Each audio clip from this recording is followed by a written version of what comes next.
नमस्कार शिक्षक साथियों। बिहार शिक्षक बहाली को लेकर के यद्यपि काफ़ी खबरें इस बात की आ रही हैं कि लोगों ने सीटेट के मार्क्स को बढ़ा करके और मार्कशीट को एडिट करके जो है शिक्षक बहाली में हिस्सा लिया है, लेकिन यह यकीन रखिए कि जिस प्रकार से शिक्षक बहाली में सरकार गंभीर है और सरकार को जिस प्रकार से जगह जगह पर इस प्रकार का फर्जीवाड़ा दिखाई पड़ रहा है, उस हिसाब से सरकार सावधानी पूर्वक जो है कार्य कर रही है। आज की अपडेट में हम केवल आपको यही बताएंगे कि नियोजन में जो समस्याएं आ रही हैं वो क्या क्या आ रही है, उनका क्या क्या निराकरण है। इसके अलावा अन्य बातों पर वीडियो नहीं बनाएंगे। यहाँ पर दोस्तों जो है कुछ आप लोगों के क्वेश्चन हैं, उन्हीं क्वेश्चन का मैं आंसर देना सही समझता हूं, क्योंकि इसमें सारा काम और सारा ध्यान आपका नियोजन पर है, इसलिए नियोजन संबंधी ही बात हम आपको बताएंगे। यहां पर दोस्तों यह लोग पूछ रहे हैं कि काउंसलिंग कब होगी, तो ये बहुत ज्यादा जो है क्वेश्चन आ रहा है कि काउंसलिंग कब होगी। तो आप सबसे पहले ध्यान दीजिए कि आपकी जो है आपत्ति का समय चल रहा है। अगर आपको किसी प्रकार की आपत्ति है तो उस आपत्ति के निराकरण हेतु वीडियो इसमें बहुत जरूरी है, और मैं प्रयास करूंगा कि सूचनाओं का संकलन करके आप लोगों के बीच में वीडियो दूं। तो यहां पर जो है यह अनुमान लगा लीजिए कि अभी केवल काउंसलिंग की डेट के बारे में चर्चा नहीं करनी है, क्योंकि अभी जो है यह मामला भी प्रकाश में आया है कि कई एक आध दो जगह ऐसी समस्या आ रही है कि अंतिम मेगा सूची सही ढंग से नहीं आ पाई है, अस्पष्ट आ रहा है, तमाम प्रकार की समस्या है। अगर आपके मोबाइल पर नहीं दिख रहा है तो आप दूसरी ऐप को डाउनलोड कर लीजिए और उससे देखिए। तो फिलहाल फोन पे स्पेस रखिए, तो ये सब चीजें आप लोगों को ध्यान में रहेंगी। यहां पर जो है काउंसलिंग की बात जो है यही कही जा सकती है कि लगभग 10 तारीख के बाद, क्योंकि यह संभावना है कि समय अभी और लग सकता है, और अभी आपत्ति का निराकरण और मेगा सूची, अंतिम मेगा सूची का प्रकाशन, इन सभी को लेकर के नियोजन इकाइयां काफी जद्दोजहद में हैं, काफी जो है उलझी हुई हैं। तो ये सूचना जो आ रही है कि 10 तारीख के बाद ही संभावना काउंसलिंग की बन सकती है। अब कब होगी, 15 तक होगी, 10 के 15 की होगी, फिर आपसे मुलाकात होती रहेगी और आपको विभिन्न सूचनाओं को एकत्र करके फिर बताऊंगा। तो आगे चलते हैं अगले क्वेश्चन की ओर।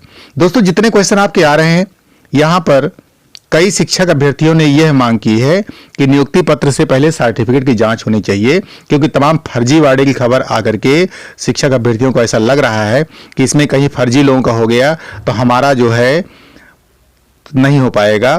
तो दोस्तों फर्जी तो फर्जी है, आज नहीं तो कल पकड़ा ही जाएगा, उसके पीछे आपको इतना जो है पेशेंस लेने की आवश्यकता नहीं है।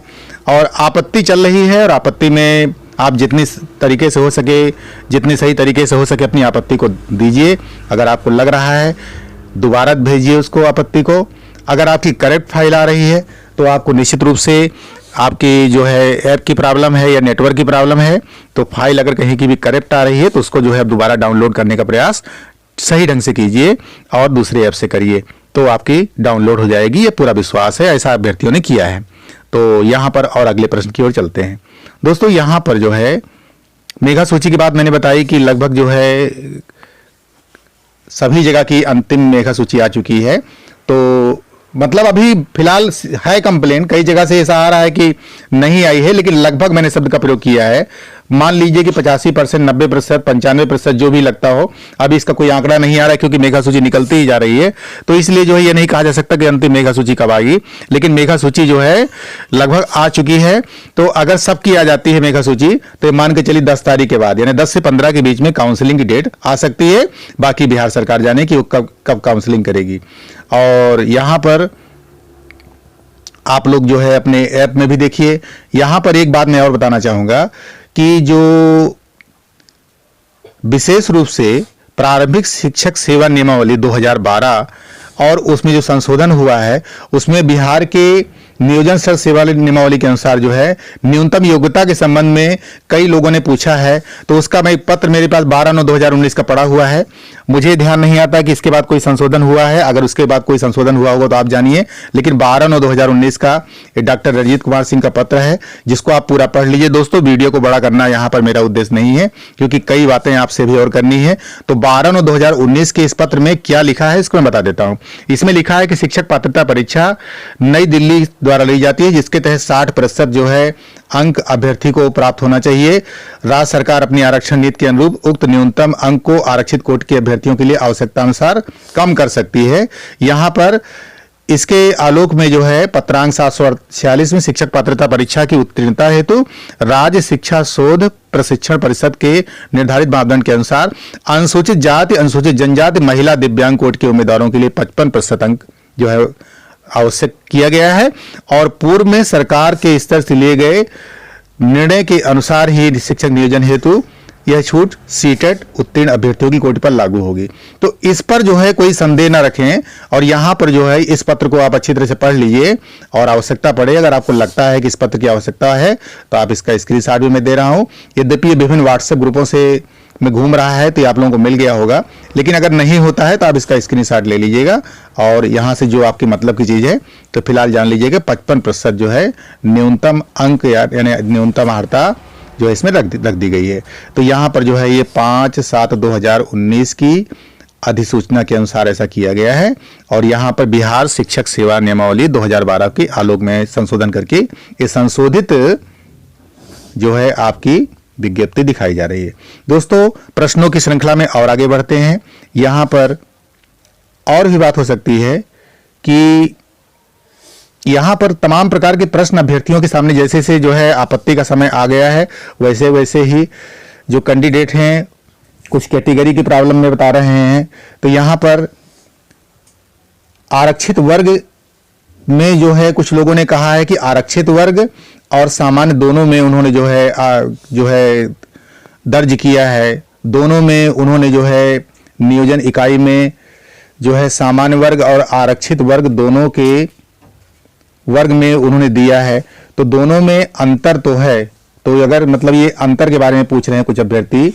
दोस्तों, यहाँ पर अगर दोनों एक ही हैं तो नियोजन इकाई में कुछ लोगों का सामान्य वर्ग और कुछ लोगों का आरक्षित वर्ग में दिया है। दोनों में अंतर तो है ही है क्योंकि सामान्य और आरक्षित वर्ग में डिफरेंस है। तो यहाँ पर यह भी संभावना है कि सामान्य में सभी कैंडिडेट को कैटेगरी लिया हो और जनरल की अलग हो। तो अभी इसकी बेटर अंडरस्टैंडिंग नहीं की जा सकती है, लेकिन यह चीज जो है जितनी रहेगी चर्चा में रहेगी। और कुछ लोगों ने क्वेश्चन एक पूछा है, सामान्य सा क्वेश्चन पूछा है। ये कुछ लोगों के क्वेश्चन आए हैं कि जो एन लिख करके आ रहा है उसका मतलब क्या है। जैसे किस लोगों का लिख के आ रहा है N35 लिख करके आ रहा है, N48 लिख करके आ रहा है, ऐसे कुछ प्रकार की बातें लिख करके आ रही हैं। दोस्तों, ये एन का मतलब कोई ऑब्जेक्शन नहीं है। यहाँ पर एन का मतलब NIOS कैंडिडेट के बारे में जो है वो बताया गया है, उसको अलग से बताया गया कि NIOS कैंडिडेट के बारे में यह है। तो यहाँ पर आप लोगों को लगभग जितनी भी क्वेरी आपकी रही होंगी उसका सबका आंसर आप लोगों को मिल चुका है। और अभ्यर्थियों ने जो है ये भी मांग की है कि जो है हम लोगों के साथ न्याय किया जाए और नियुक्ति पत्र जब अभ्यर्थी को दिया जाने लगे तो उस समय जो है उसका सत्यापन भी अवश्य में करा लिया जाए, क्योंकि सत्यापन करना बहुत ही आवश्यक है। और अगर सत्यापन सही ढंग से नहीं होगा तो ऐसी स्थिति में हम लोगों के साथ न्याय नहीं हो सकेगा। दोस्तों, यहाँ पर जो है तमाम बातें निकल करके आ रही हैं, आप लोगों ने देखा है। इस बीच में एक छोटी सी खबर और आपके बीच में आई है 29/12/2020 में, और ये आप लोग जानते हैं कि यहाँ पर विशेष रूप से जिला कार्यक्रम शिक्षा पदाधिकारी स्थापना चंपारण की ओर से सूचना है। वहाँ पर जो है मेगा सूची अपलोड नहीं हुई है, तो वहाँ पर अपलोड करने के लिए जो है जिला कार्यक्रम पदाधिकारी स्थापना ने सभी जिले के प्रखंड शिक्षा पदाधिकारी को जो है पत्र भेजा है और उन्होंने एक प्रारूप भी दिया है जिसमें नियोजन इकाई का नाम और सचिव का अध्यक्ष का नाम, मोबाइल नंबर, मेगा सूची अपलोड नहीं करने का कारण। यहाँ पे मैंने बताया था कि अभी जो है लगभग अपलोड हुई है, तो यहाँ पर मेगा सूची के अपलोड होने की बात जो है यद्यपि कही जा रही है। तो यहाँ पर कुछ बातें और भी हैं। मंत्रिपरिषद के निर्णय की काफ़ी चर्चा आज हुई है बिहार में कि मंत्रिपरिषद ने कुछ निर्णय लिया, उसमें जो है विशेष रूप से शिक्षक नियोजन के बारे में कुछ नहीं कहा गया। दोस्तों, इस सरकार का काम है, आप लोगों का काम है अपना काम अपडेट करना। इस समय आपके पास जो है जो मौका है उसी मौके के भीतर आप लोग अपना जो कुछ भी आपत्ति वगैरह हो उसको अपडेट कर लीजिए और सभी जानकारी जो है प्राप्त करते रहिए। जितना हो सके उतना आपका पहली प्राथमिकता है कि आपका शिक्षक नियोजन में जो भी आपकी तरफ से काम होना चाहिए वो पूरा हो चुके। यहाँ पर पप्पू जी की तरफ से भी एक सूचना आई हुई है, ये अंतिम सूचना है और इसी के बाद मैं वीडियो को क्लोज करूंगा। यहाँ पर जो है बताया है उन्होंने कि जो बिहार सरकार के जिम्मेदार लोग हैं वो शेड्यूल जारी नहीं करने दे रहे हैं। उन्होंने शंका व्यक्त की है तो हो सकता है कि 10 तारीख को आंदोलन करना पड़े। तो यहाँ पर उन्होंने ये आरोप लगाया है कि सचिवालय में पदाधिकारियों को विवश किया जा रहा है, इसलिए हम लोग लड़ाई में तैयार रहें और आगे जारी रखने के लिए भी तत्पर रहें। और विशेष जानकारी उन्होंने बताया है कि आगे मैं दूंगा।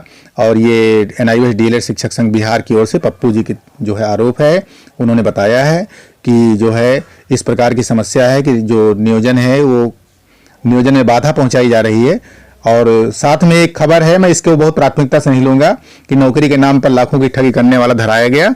ये कोई नीरज हैं उनके ऊपर जो है नालंदा जिले के, तो फिलहाल इससे हमसे मतलब नहीं है। यहाँ पर कोई सरकार का काम है पकड़े और शिक्षक अभ्यर्थियों की बात को ध्यान से सुने। तो आज के वीडियो में इतना ही, और शिक्षक नियोजन संबंधी समस्याओं के लिए विशेष करके नई दिशा विजन की ओर से प्रयास चलता रहेगा। दोस्तों, मेरा लगभग पूरा दिन लग जाता है सूचनाओं का कलेक्शन करने में, और उसके बाद लास्ट में एक वीडियो बन पाता है। इसलिए आप समझ सकते हैं कि जब तक सूचनाएं नहीं होती हैं, नई दिशा विजन एक ऐसा चैनल है कि जब तक सूचना नहीं होती तो कोई वीडियो नहीं डाला जाता है। आप लोग हमेशा इसके साथ विश्वास साथ जुड़े रहते हैं और जुड़े हैं, और विश्वास कायम आप लोगों के बीच मैंने रखा है, और मैं ऑथेंटिक न्यूज़ ही हमेशा देता हूं। तो जो भी सूचनाएं आएंगी, अगर सूचनाएं होंगी तब वीडियो बनाया जाएगा। तो अगर ये मान के चलिएगा, इधर उधर की जो सूचनाएं हैं उनसे बच करके मतलब का कार्य करना है। क्या इस समय हमारी डिमांड है, उसके अनुसार मैं अपनी सूचनाओं का कलेक्शन करके आपको वीडियो जरूर देता रहूंगा। और मेरी शुभकामनाएं हैं कि सभी लोगों का नियोजन अच्छी तरीके से हो जाए और सभी लोग अपने नौकरी पा जाएं। और काफ़ी लोग तो कह रहे हैं सर हमारी शादी इसी बात पे होगी कि हमारा नियोजन हो जाए। मैं उम्मीद करता हूं कि आपका जो गृहस्थ जीवन, दाम्पत्य जीवन है, वो भी एक अच्छे दिशा की ओर बढ़ सके। तो इसी शुभकामना के साथ मिलता हूं आपसे अगली वीडियो में, और सूचनाएं आने के बाद वीडियो बनेगा। तब तक मिलते हैं आपसे अगली वीडियो में। जय हिंद, जय भारत।